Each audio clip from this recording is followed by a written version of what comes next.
You are listening to Christian America Ministries Worldwide, a weekly shortwave radio program and online podcast dedicated to uncensored, politically incorrect biblical teaching. Each week, your host, Matthew Dyer, and a guest discuss an important topic and shed the light of Scripture upon it. To learn more about Christian America Ministries, visit our website, christianamericaministries.org. And now the broadcast.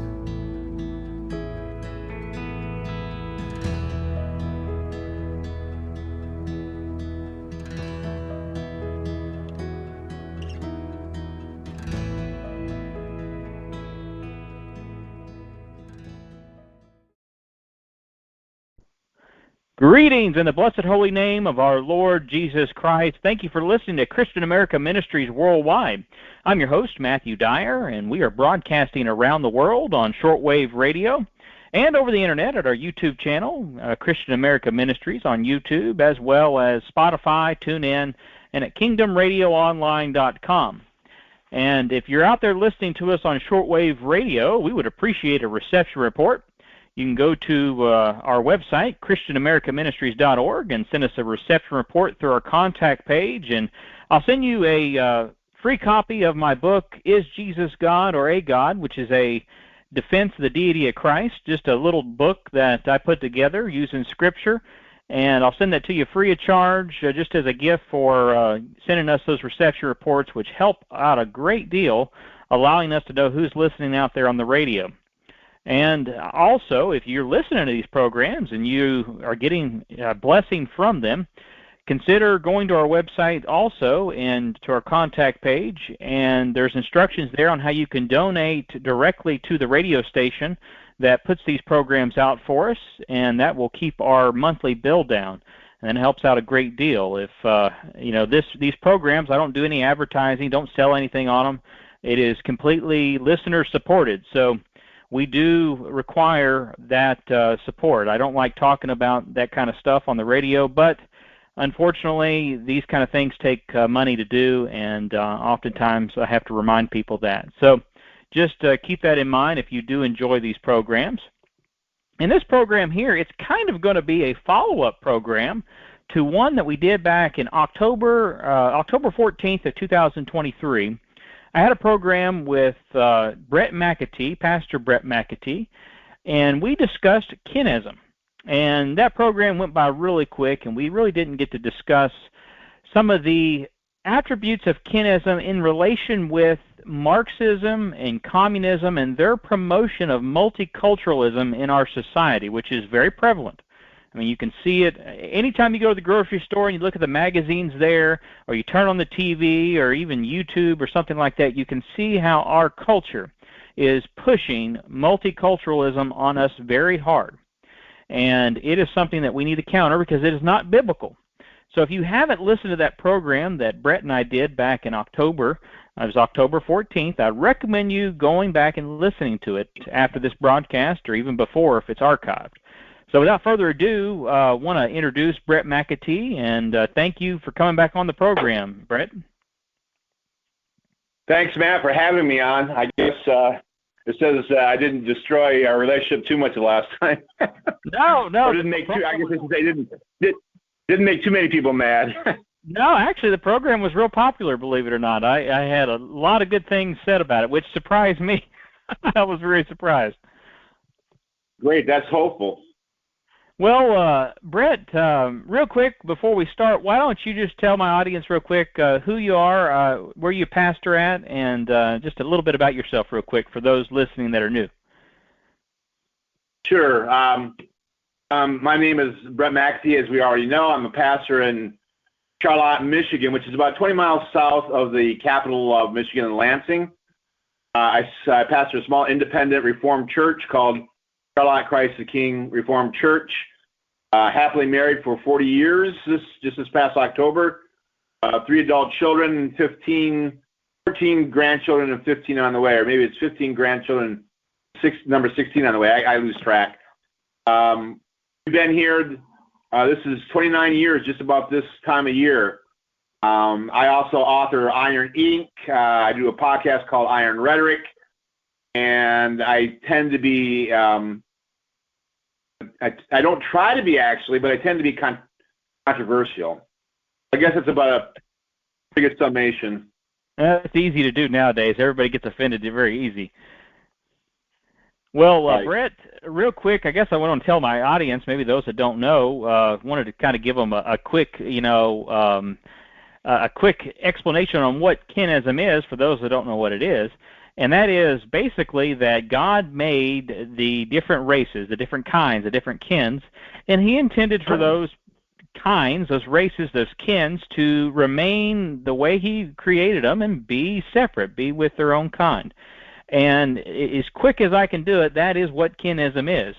And if you live in society, unless you live under a rock, you can know that our culture, our anti-Christ Christian culture, anti-Christian culture, is promoting multiculturalism in our society everywhere they can.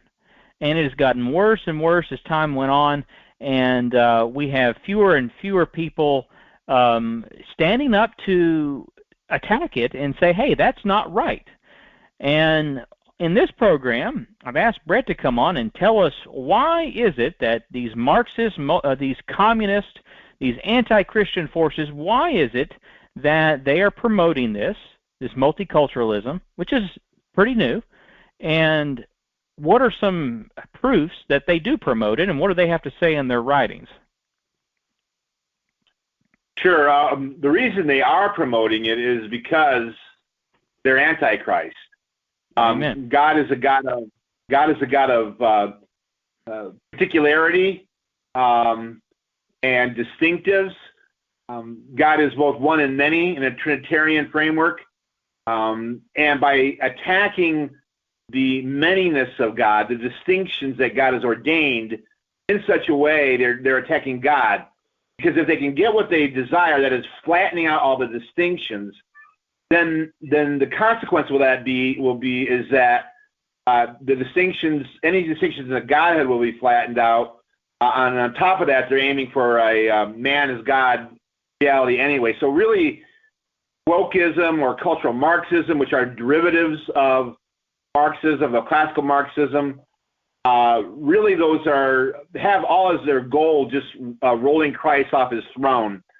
The attack on white people is a proxy war, which is to say it's the way that the Marxists go about attacking Christ. They go through the back door by attacking white people and trying to eliminate the one people that in God's sovereignty and by God's grace alone has been the carrier of civilizational Christianity throughout time.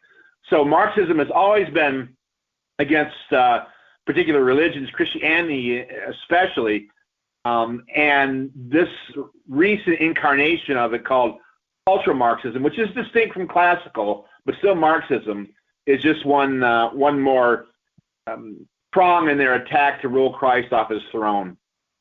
Now, when we talk about the quotes, before we get into that, I just want to say that this explains what we're doing here, at least in my world, or to me, explains why I'm a kinist. In other words, I'm a kinist because I hate Marxism, period. And I hate Marxism because Marxism hates Christ, period. Amen. I came across a quote yesterday in some of my reading from the British Socialist Party, and I think it was circa 1909, and they just came flat out and said, you cannot both be a socialist and a Christian at the same time. And the same goes all the way down the line for any expression of Marxism. And you get these idiots who somehow think that they can combine Christianity with Marxism, the World Council of Churches types, the National Councils of Churches, many of your mainline denominations. But the Marxists themselves, they kind of laugh in their sleeves at those people because they know that they're just serving as useful idiots for their cause. So Let me say it again. I am a kinist precisely because I hate Marxism, and I hate Marxism because Marxism hates Christ. Continuing on from here, let me give you a quote from Paul Gottfried. He wrote something, it's probably been 9 months ago, maybe a little bit more. Gottfried, who is now the general editor of Chronicles magazine, he wrote, "The end goal of wokeism is universal equality. which is to be brought about through a universal state. It opposes particularity, at least in the Western white world, and works to obliterate anything that is specifically Western. And the reason they're going after that which is specifically Western is because, historically speaking, that which is specifically Western is specifically Christian. In other words, when we think of the categories of Western man, when we think of the categories of Christendom, we think in these terms, the West is the West because of Christianity. And so they want to obliterate anything that's specifically Western because it has the perfume of Christ on it. And so they're doing their best to achieve this universal equality between not only the peoples, all peoples now, all races, all ethnic groups, but also, as we know, they're looking for this universal equality between the genders. We wouldn't be where we're at with the genders and the attempt to eliminate genders if we hadn't already passed through the elimination of the attempt to eliminate races.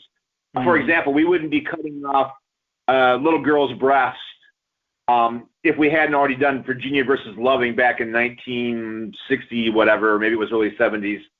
So these ideas are linked, and people need to keep that in mind. And the reason I keep pressing this is because the opposition within the conservative church, no less, is trying to make kinism equal to racism. And that's just, first of all, nobody wants to define what racism is. Secondly, if racism is as Trotsky defined it, fine, I'm a racist and I'm glad to be one. But anymore, the charge of being a racist is just a pejorative to end the conversation. Exactly. I'm starting to probably chase my tail a while here, so let's push on.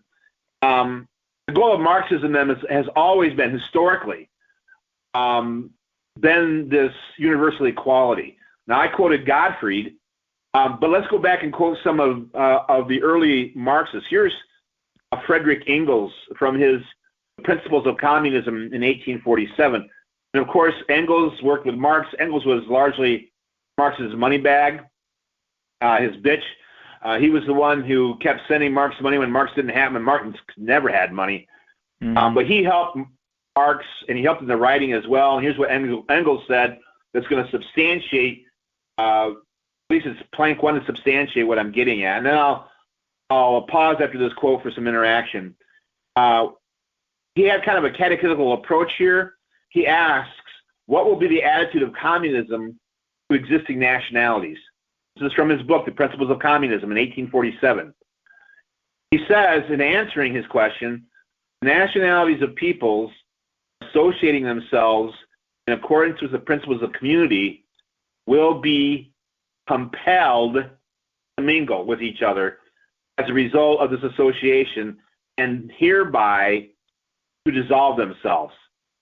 Just as the various estate and class distinctions must disappear through the abolition of their basis, private property. What Engels is saying here is that just like we need to get rid of the classes, which is classical communism, classical Marxism, so we have to go on and get rid of the distinctions that exist among peoples. And that's going to be so necessary that we're going to compel people to mingle, with the result that they will dissolve themselves. And if you know anything about Soviet history, that's exactly what Stalin did. He moved people all over the place, from one geographic location to another geographical location, in order to basically jumble them up and mix them all up. He was trying to do just this. So we see that Marxism was always about this universal equality, attacking particularity and distinctions, and it explains why all Christians should be, if they're biblically minded, they should be kinist. Amen. You know, it's interesting because when you take somebody and you mingle them, or in the case what Marx did, move them around and on purpose with a plan in mind, you're destroying their identity. You're taking their identity that they have, and they no longer have an identity unless whatever identity the state wants to give them in this case. And it's interesting what you pointed out because it's so true how our culture today, Marxism and communism that we have administered into the culture, they started to break down the race identity first. For example, everybody listening can relate to this. 30 years ago, you started seeing more advertising, more TV shows with mixed marriages being shown up in front, to show everybody. A movie like Who's Coming to Dinner, and you had the first interracial kiss on like Star Trek. I guess that was in the 70s, and things like that. Well, not very long before that, you would have never seen anything like that. It was absolutely unheard of. But they introduced it a little bit, and over time, like that frog in the water that you put in there, and you slowly turn up the heat, and next thing you know, the frog is boiled alive. Rather, if you'd thrown it in when the water was boiling, it would have just jumped out. Over time, they just keep cranking it up, over time, and now we see the same thing with homosexuality and transgenderism. You would not have seen homosexual television ads or newspaper ads or whatever 10, 15 years ago, but now it's very often to see it on your YouTube ads or on the newspapers or whatever, and that is all by design. This isn't by accident. They're doing this on purpose to administer it slowly. That way everybody becomes desensitized to this. Is that your opinion of this, Bret? Oh, absolutely. That reminds me, just this morning, I saw that somebody, I don't remember who, is doing a film biography on Alexander the Great, and what they're centering on, at least to some degree, is that Alexander the Great was a sodomite, and they've got scenes. And I don't know how graphic the scenes are, but at least you get the kissing and the fondling and all that kind of stuff. Yeah. And it's so bad now that even your alma mater, where, for example, Christian colleges, where I went to college. Boy, I'm tempted to go ahead and tell everybody, but I'll just say it was a Christian college in Indiana, in the city of Marion, Indiana. There, people can figure that out for themselves. But when I get their stuff now, and it's true where I went to seminary too, which was in South Carolina, inevitably that their lens is looking desperately for somebody not white to center in their photographs, and that's the case even if they're. Let's throw out a number, 75 to 85% white. It's probably higher than that. But they're longing for that brown or black person to say, see, we're interracial too. And you see it everywhere. I'm never amazed on, and if you pay attention, you'll see it. The other day, there was a bottle of cleaner on my counter here that we'd picked up, and on the cleaner, there was this little image of this little white boy and this little black girl standing next to each other. And countless television ads over the years, and we as a people have ignored it. We've accepted it. Now everybody's up in an uproar because you have like homosexual kissing on ads now, and things of that nature, and everyone's in an uproar, and what they're going to do is do the same thing they've done with the racial aspect. And then my question is after we've become desensitized to homosexuality, then what's next? Because it's a natural, it's just a natural process. I think the child thing is next. They're already reaching for that. They're already adult child marriage kind of thing. It's to the point now, and I recommend everybody do this actually. When I watch a film, one of the categories I sift the film through is to watch it racially. Who have they cast in what roles? And then once you identify that, then you ask why. The why actually is a lot easier than you think. And so I never watch a film anymore without watching what they're trying to impress in my mind about the way they cast the characters. And again, this all explains why I'm a Kinist, because all of this is an ongoing onslaught against the distinctions that God has ordained throughout time. Let me say here, interject. If we lived in 1937, this idea of interracial marriage was going to be looked down on. As a Christian, you understand, especially if you're living in a border area, pretend, that that's going to happen. And you're probably going to do what you can to help those people. But that's a whole different scenario than what we've got today, where we're being force-fed with it. And so we can say that we understand that sometimes interracial marriages happen. We can even say that once they happen, we may need to support them the best that we can. But them happening in this context and happening before Virginia versus Loving and before this ongoing push, it's just apples and oranges. What are some other historical quotes that promote? Sure. Let's get on to those. This one was from a Soviet anthropologist in 1959. He wrote a book titled "The Origin of Man," and his name was, and I'll probably be butchering the name. I get the first name right. Mikhail Nestorik. He was a Soviet anthropologist. He wrote in his book, quote, "Equality of races and nations is one of the most important elements of the moral strength and might of the Soviet state. Soviet anthropology develops the one correct concept that all the races of mankind are biologically equal. The genuinely materialist conception of the origin of man and of races serves to struggle against racism, against idealist misconceptions of man, which are mystic, his past, his present, and his future." And so here we see a Soviet anthropologist talking about the idea that all men or all races of mankind are biologically equal. That's just not true. Different races have different strengths. Different races have different weaknesses. There's probably different strengths and weaknesses that go through each race. They're not biologically equal the way that you might say all 2x4s are structurally equal. Also, what's interesting here is that he lodges and he anchors this whole idea in the genuinely materialist conception of the origin of man. And anybody knows, or most people know, Marxism is materialistic. It does not believe in spiritual realities. And so it's saying that if you're a materialist, if you believe that all that exists is material, corporeal, then you're going to come to this conclusion. This is another reason it drives me nuts that so many in the Christian, even conservative camp, want to accuse me or my friends who are Kinists of being racist, because they're actually, again, playing into the materialistic evolutionary playbook of the Marxists and of guys like the Soviet anthropologist.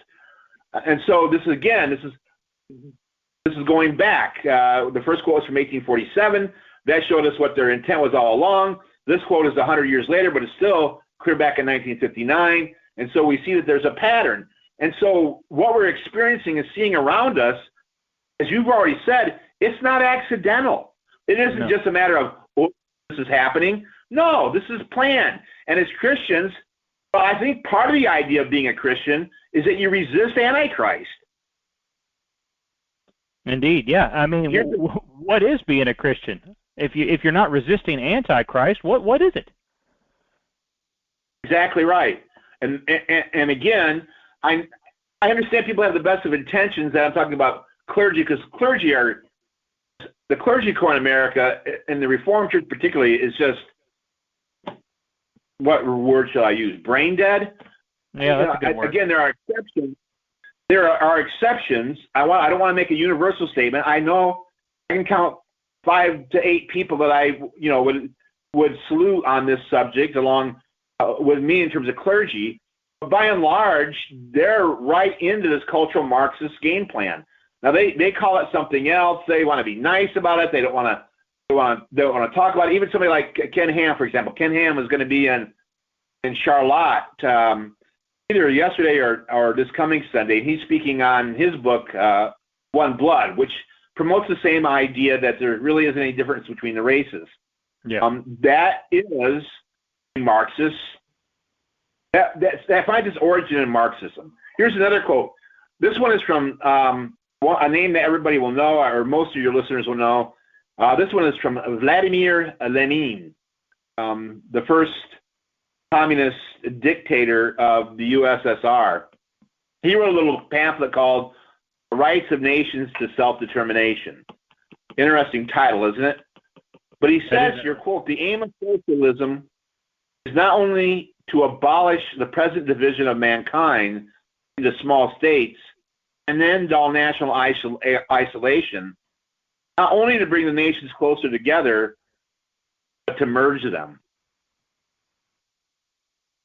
I mean, again, that's exactly what we're seeing. You see all this going on in Europe. At least parts of Europe have the idea what's going on. They're in these incredible riots right now with the farmers bringing in all kinds of hay and just setting it in the street and burning it because they're trying to take the farms, reduce the agricultural land. They understand that whenever you talk about a people, you also talk about their place. The two go together. And so they're trying to eliminate these peoples by taking their lands. But Lenin says himself, the goal is to bring the nations closer together, not only closer together, but to merge them. So when your pastor, your PCA, your OPC, or your CREC pastor starts talking about how wonderful interracial marriages are, you need to understand that he could be channeling Vladimir Lenin. Mm-hmm. The question to ask is why? Why is he saying that? Why is he saying how wonderful interracial marriages are? Is he getting that from the scriptures? Is he getting that from society and history? No. He's getting it from more than likely the Marxist-centered seminary that he came from, more than likely, and other people that are influencing him within the so-called Judeo-Christian circles who are promoting this Marxism. And a lot of seminaries, they promote Marxism more than Christianity. People don't realize that. They wonder why these good-hearted clergymen go into seminary and then come out communist and Marxist. Well, it's because that's where they're breeding them at. Yeah, one of the more well-known ones who passed away last May, Tim Keller, when he went to Westminster Seminary in Philadelphia, he had a chap there who was very influential on him. Now, he was already bending that way. Keller was already bending that way when he went there. But there was a chap there, and his name escapes me right now, that codified for Keller the way Keller was already leaning at that time. And Keller was very much oriented towards this wokeism, this cultural Marxism. That came out in any number of his writings. The church keeps seeming to want us to just go with the current, and in my opinion, that explains as much the clergy as anything else.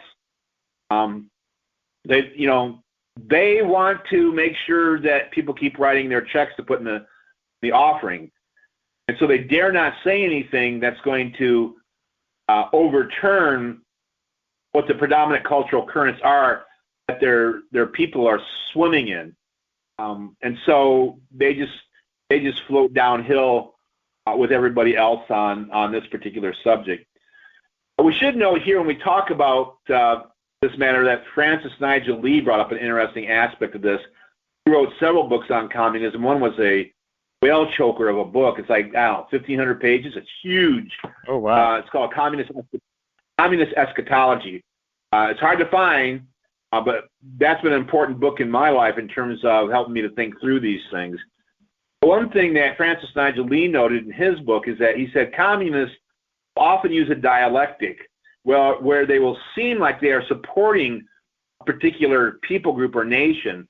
It's only with the purpose of causing conflict with a larger group of people that other group of people they're supporting is living in. So that, for example, that happened in America. Communists came along and supported the civil rights movement. The civil rights movement was a communist movement.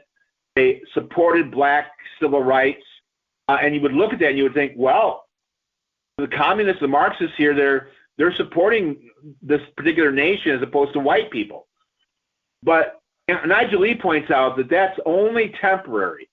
It's only going to last as long until they finally achieve what they're trying to achieve, which is the breakup of the larger nation as a whole. Mm-hmm. And then once they get that breakup, then they'll go back to the idea of trying to merge everybody together. Divide and conquer. You have to be, you have to be aware. That's right. They divide first with the idea of supporting black nationalism. That happened also in South Africa. So they divide first by supporting particularity, distinctions, ethnic distinctions. But once they divide, once they split apart the country, then they're back to the game of pushing miscegenation and, which is of course interracial marriages. Which is interesting because during the civil rights movement, their leader, their champion was Martin Luther King, and I know it's a whole other can of worms, but he was a communist. He went to communist school. Right. There's no doubt that Martin Luther King was a communist, trained by communists at a school in Tennessee, the title of which that school Parks. You broke up there for a minute, Bret. What was that again? Did you hear the bit about Rosa Parks? No, go ahead. Say that again. Yeah, King went to the school in Tennessee. I can't remember the name of it. I think Highland was in it, but I can't remember for sure.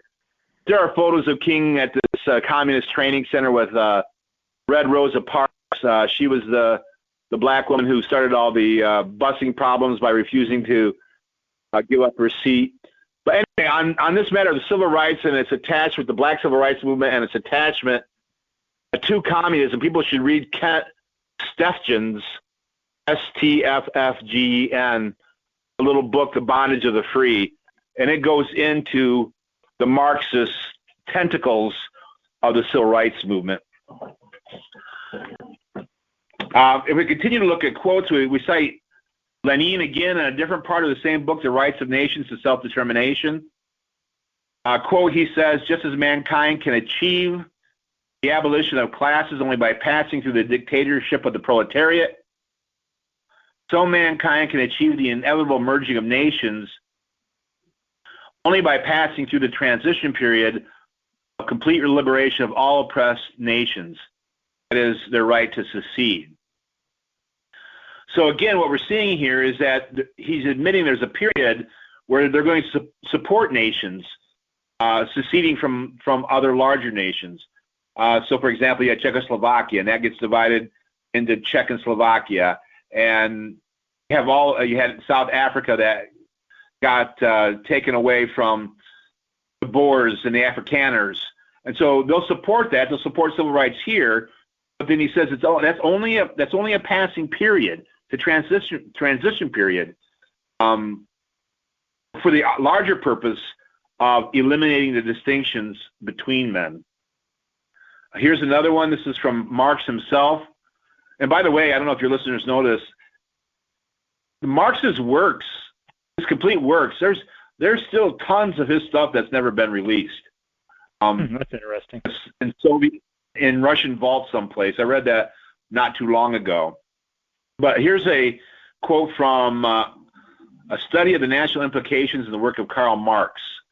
It was cited in S.F. Bloom's The World of Nations.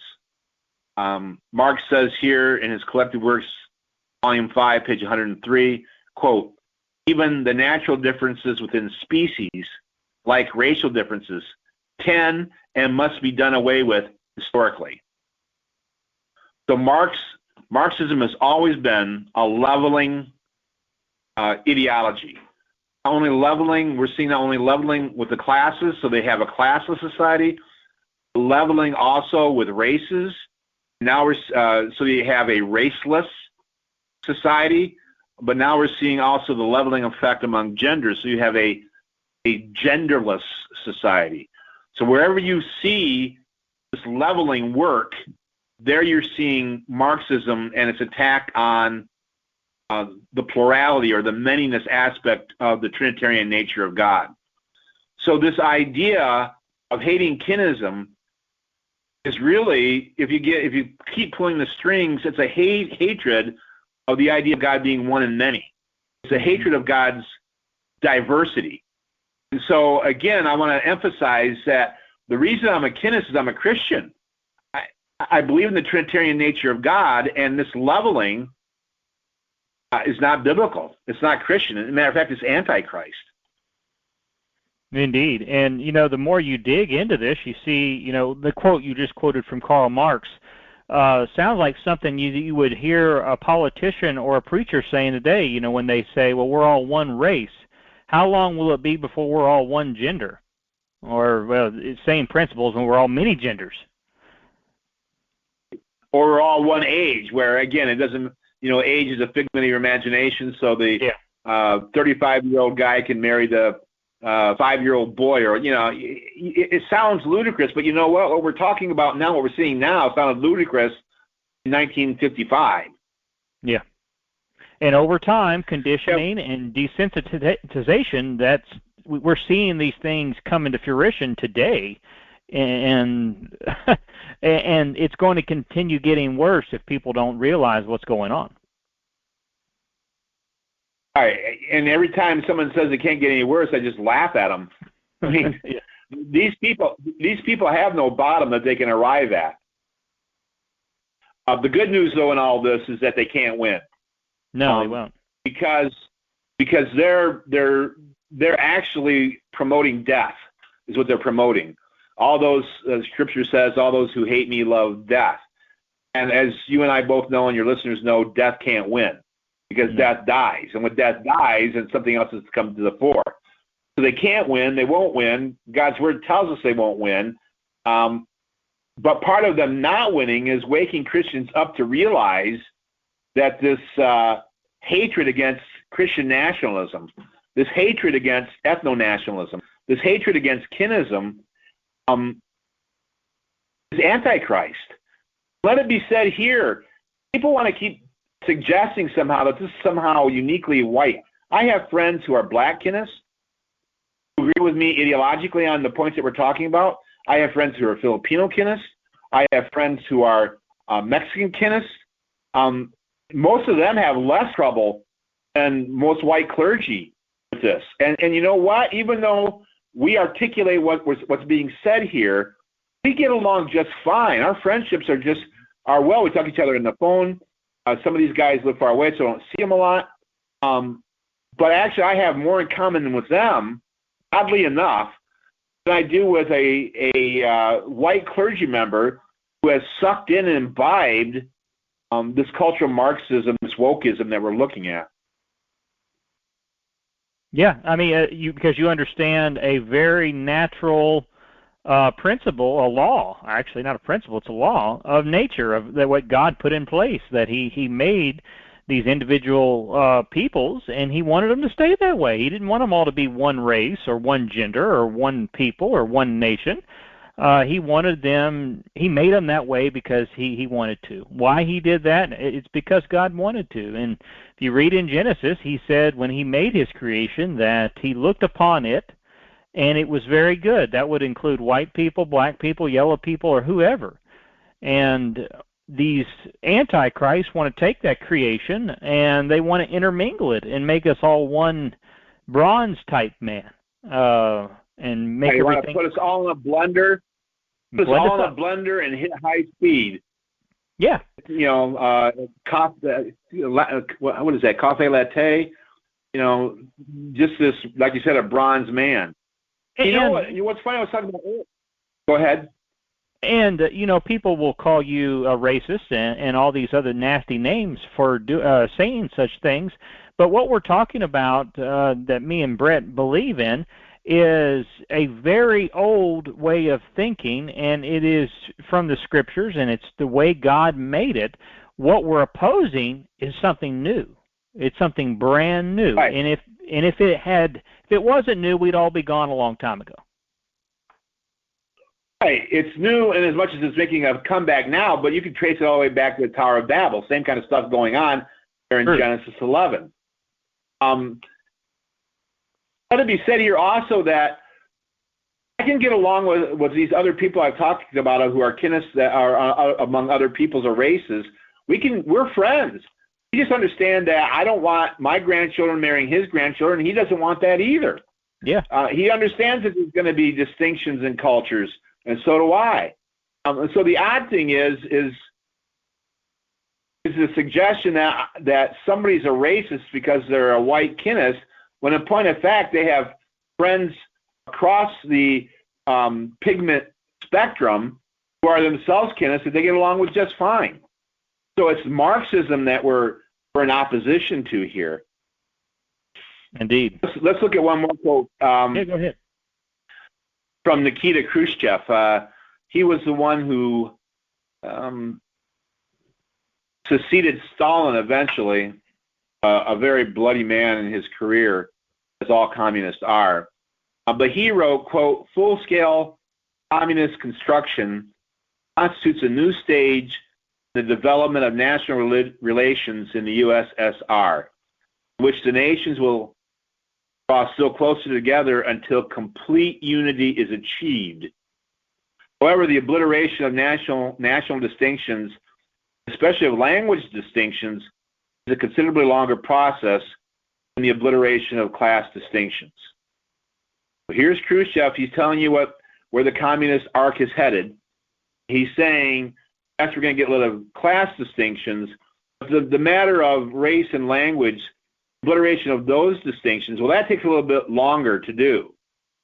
Clearly, what? That's in their project. That's what they desire. And so again, clergy that wants to call Kinist racist, wants to think that somehow this is not nice, they're the ones that are buying into this materialistic Marxist kind of code. Mm-hmm. Now, the odd twist to this is that not only can it be hyper-materialistic, it can be hyper-non-material at the same time. It can be Gnostic because they're not taking into considerations corporeal realities which God has created. So interestingly enough, you get this odd combination where you have hyper-Gnosticism and hyper-materialism, and they're arcing around and kissing each other and embracing one another, so that they're both materialistic and hyper-Gnostic at the same time. I haven't quite completely figured that out, how that's possible. You see that in their writing. That is interesting. So we've got to fight against this, because many in the even in the theonomy camp, which used to be Rushdoony's thing and was very distinct, but it's become largely woke with guys like Doug Wilson and Andrew Sandlin and Joel McDermott. We have to understand that what they desire is a Christian version of one global brotherhood. Mm-hmm. They have no problem with eliminating the distinctions, but they think it's all going to happen inside of a Christian context. And so the analogy I like to use here is, if anybody's familiar with Lord of the Rings, which Tolkien is I love. It's one of my favorite novelists. I've not only read Tolkien, I've read all kinds of works on Tolkien. But anyway, in that work, you had Saruman, who thought he was going to ape Sauron, who is the villain of the series. Mm-hmm. But he was going to be just a little bit less Sauron than Sauron. And so his goal was to get the white hat peoples on his side, because he was going to still resist Sauron. He was just going to do it in a nicer, lesser, evil kind of way.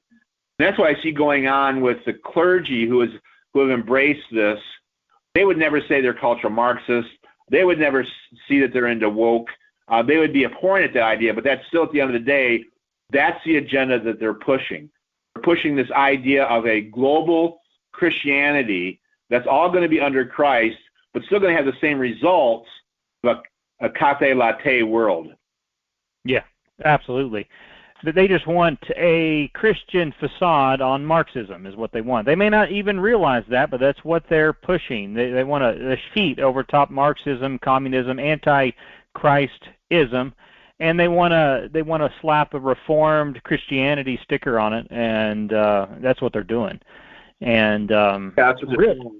And they're selling the same thing that the other guy down the street is, really. They're just maybe doing it in a different way, different flavor. Right, and that's what we're facing.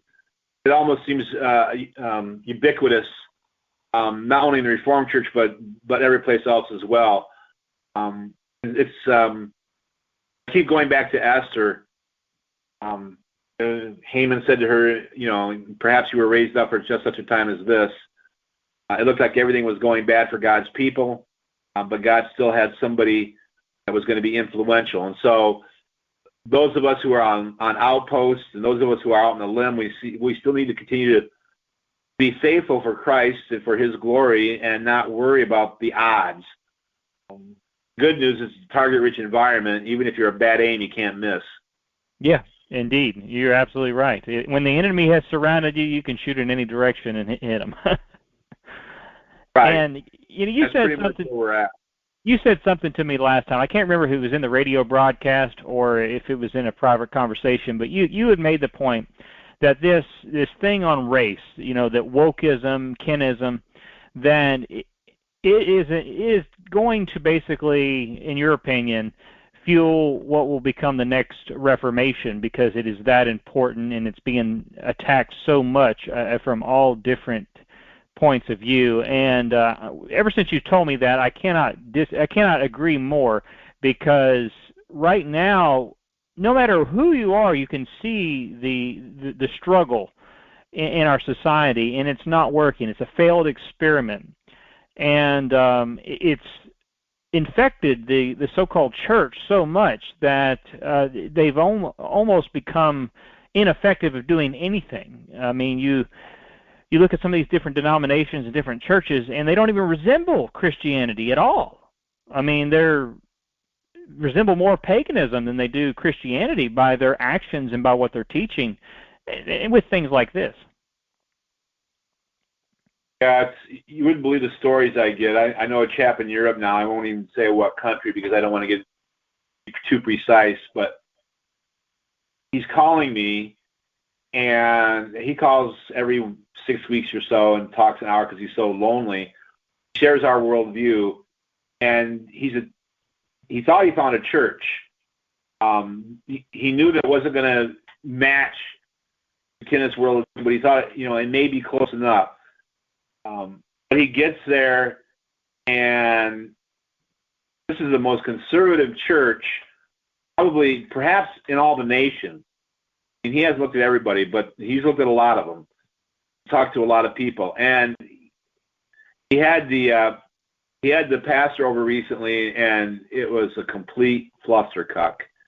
I mean, it was because here, he has bought in, just what you're saying, he's bought in to the prevailing currents, the prevailing narrative, the zeitgeist, and he doesn't even know it, and yet he does have a patina in some ways of conservatism on him, but when you start getting down to brass tacks, so he's writing me from Europe and asking, what do I do? And I wish I could tell you what to do. I don't know. I don't know the answer. It's a hard time for people who have young children who share our worldview in finding a church. That is true. You have to do what you can and try to find a church or a group as close as possible. And sometimes, in many cases, you may have to travel. I mean, it's that important, though. You have to figure something out, and it is not easy. I mean, I too talk to a lot of people in those different scenarios, and you have to work at it. But you can't lay down and give up, because your family and your heritage are at stake because of it.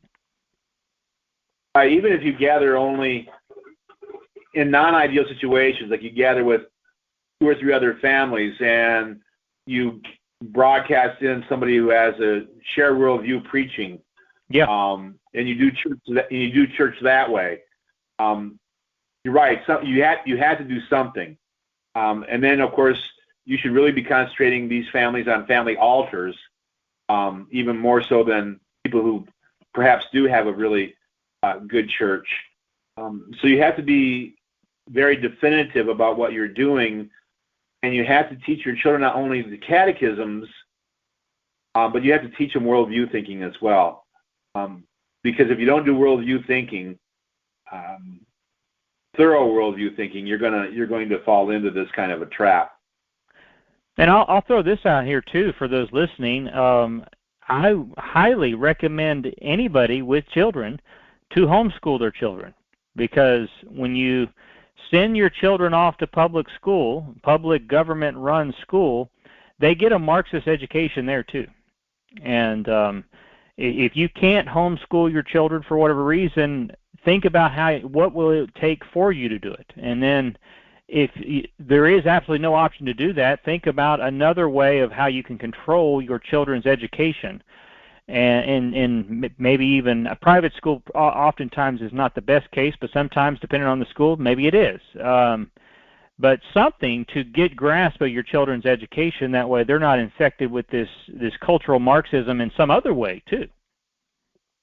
All right. I often tell parents, look, if your kids grow up ignorant, God forbid, but if they grow up ignorant, it'd be better than sending them to government schools. That is true. Because all you're doing is you're showing your hatred. Now, I know that there might be exceptions. I've conceded that before. But in general, if you put your kids in government school, you're catechizing them into a false religion, into a false worldview, and you're training them to grow up to hate you. Yeah. People talk about the generation gap. There really is no such thing as a generation gap. Really what it is a worldview gap. And so Christians send their kids to government schools, their kids hit 18 or 15 or whatever, and all of a sudden they notice their kids are sullen or they don't communicate. The problem isn't primarily that, okay, you're a generation older, or maybe even as grandparents, 2 generations older. The problem is that there's a worldview difference. I'm 64, and I had a wonderful conversation with a 17-year-old last Sunday at our church meal after church. He was asking me different things about Reformed understanding of baptism and how that compares with the Lutheran understanding of baptism. And he was telling me about his reading of finishing Augustine's Confessions. He was talking to me about slowly working through his City of God. He was telling me about some friends he has that are his age that are reading Bavinck. It was a delightful conversation, and there's 47 years between us. And so it's not generations that's the problem. It's because your children have been taught a bad worldview. And if you're a parent doing homeschooling, you have to work yourself on worldview thinking, because you can't just shove books at them without you reinterpreting what's going on. So homeschooling is good. I recommend it. I applaud it. We did it, but it's not an absolute silver bullet. Indeed. Yeah, what you said about generational gaps, that doesn't exist. I mean, I'm 31, and I've always gotten along and communicated better with men and women twice my age or older. And as for the people in my generation gap, those are the people I have trouble communicating with, because they don't know how to communicate. At least the majority of them do. Yeah, that's 100% accurate. Matter of fact, I tease my wife that I'm somewhat of a misanthrope, because it's not that I don't like people. It's just that most of the people I meet I don't like. Now, I've been very, very blessed by God to serve a church that shares largely in my worldview. We're a small church, but everybody there is pretty much on board with the worldview that God has given to me and has given to them. And so not only do we share worldview, but we share the 3 forms of unity, a common confession, that is. We share a common understanding of the Scriptures. And so God has drawn the line in some pleasant places for me. But I understand that that's not the case for a lot of people, as we were saying earlier. Absolutely. Well, brother, I appreciate you coming on and talking about this. It was good conversation.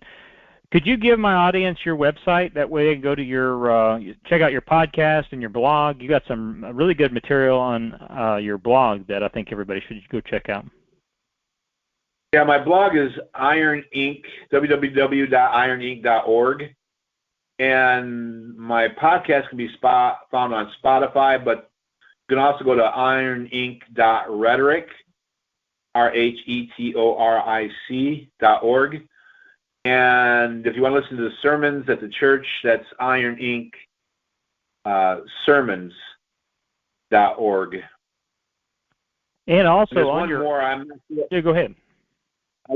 There's one more. I'm not sure what they put on the page. It's been a while. It's IronInkTheologians.org. And also on his website, for those listening, a lot of the books and the quotes and many, many more that we didn't even get to, he has a lot of blog entries and things like that on quotes from what we've talked about in this broadcast that I think that you all out there that want to dig into this more should go check out and look at. Because what we're talking about, what we are fighting against here is communism. You can call it wokeism, you can call it whatever, but it's communism, it's anti-Christism. I mean, that's what it is, and we need to stand up. Exactly right. And if we don't beat this back, our blood, the blood of our children, and the blood of our grandchildren is going to flow in the streets. That sounds melodramatic, but I've read enough history that I know what I know. I know that what I've just said is true. That's how important all this is. And yet, even more important than that is it's for God and His glory. Absolutely. Yeah, pick up a history book, and you'll see a lot of what's going on in our nation today has happened before in other countries. So that's where Bret's coming from. It's where I'm coming from, and it doesn't need to be ignored. Yep. Well, Brother Bret, I appreciate you coming on. And for those out there listening, you are listening to Christian America Ministries Worldwide. And we've been discussing kinism and its relationship with Marxism and communism and things of that nature. And for those listening on shortwave radio, please go to our website, ChristianAmericaMinistries.org, and send us a reception report. We'd like to hear from you. And I'll send you a free copy of my book, Is Jesus God or a God?, which is a scriptural defense of the deity of Christ, just a small book that I put together. And I'll send it to you free of charge just for helping us out with those reception reports. And come back next week for another broadcast. We've got lots of exciting topics planned for the next couple weeks, so we appreciate those listening. Thank you. Thank you for listening to Christian America Ministries. If you are blessed by this outreach ministry, please consider going to www.christianamericaministries.org to our contact page and donating to our radio ministry to help keep this program on the air. We appreciate your support.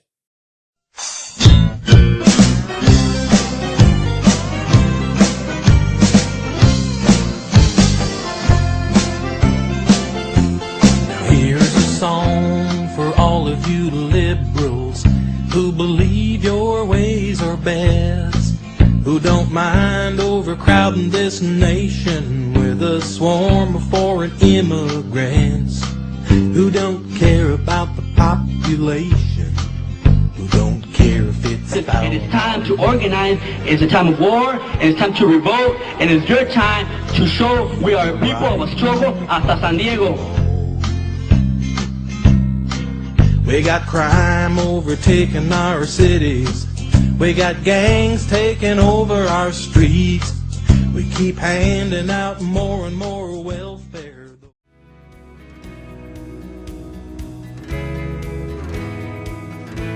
You have been listening to Christian America Ministries Worldwide. Come back next week on shortwave radio or on the internet for our next broadcast. To learn more about Christian America Ministries, visit our website, ChristianAmericaMinistries.org. Thank you for listening.